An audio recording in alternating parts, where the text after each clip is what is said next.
Miserable Aunt Bertha by John Vernon Lord. Aunt Bertha wakes up in a mood, in a fug.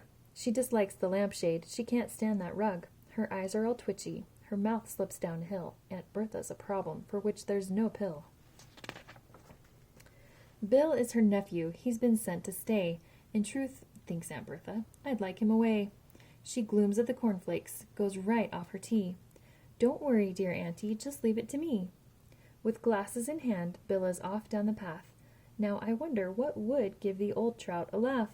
He peers at an earwig, considers a leaf. For some, Mother Nature's a balm to their grief.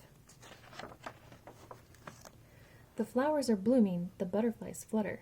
A bunch of these daisies will please the old nutter. He picks till he's sore, till the pollen is falling. Being good to my auntie may not be my calling. Back at the house the daisies all droop. Aunt Bertha's expression could curdle leek soup. She frets and she niggles, her chins start to quiver. Bill decides he should find something else to deliver. Down in the garden he hears a bird tweet. Could the song of a goldfinch turn sour to sweet? He thrusts with his net. He grazes his knee. Is it worth all the effort of climbing this tree? The bird in its cage gets extremely depressed. This isn't a songbird, it's more of a pest. Aunt Bertha is sullen. Bill feels brought down. He seeks other diversions to brighten that frown. Bill remembers that ladies are beguiled by new dresses. A frock for the strain and a hat for the stresses. Aunt Bertha looks frightful, distinctly unflattered. Bill's hopes for this plan are totally shattered. An uproarious noise now is something I'm sure an old thing enjoys and might clamor for more. Bill crashes the cymbal, he smashes the drum. Aunt Bertha, in flight, falls smack on her tum. A dear little pet, a cuddly young puppy, could make even auntie consider she's lucky. Bill chooses a sweet one, it licks at his face. They set off for home, the dog thinks it's a race.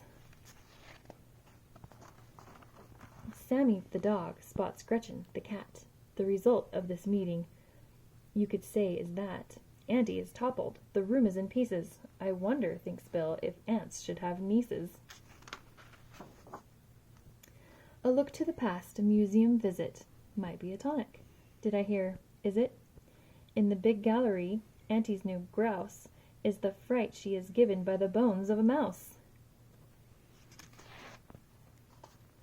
A nice little meal of some pasta and veal must surely, thinks Bill, have some kind of appeal.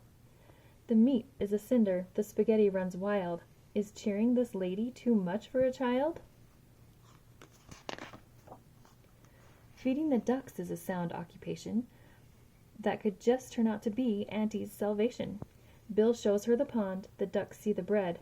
Go back in the water, get away from my head! A large box of chocolates tied with a bow can often be trusted to make a mood go. She starts with the creams. She's searching for a cherry. But too many chocs never made a girl merry. Puzzled and worried, Bill sends for the doctor. The doctor who comes is old Dr. Proctor. He looks at her tongue. He finds her strong-hearted.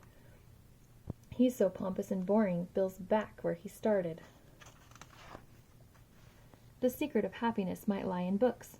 Bill looks at the books, and he looks and he looks. Is knowledge the answer? Is learning the key? At the end of his tether, Bill says, "Search me."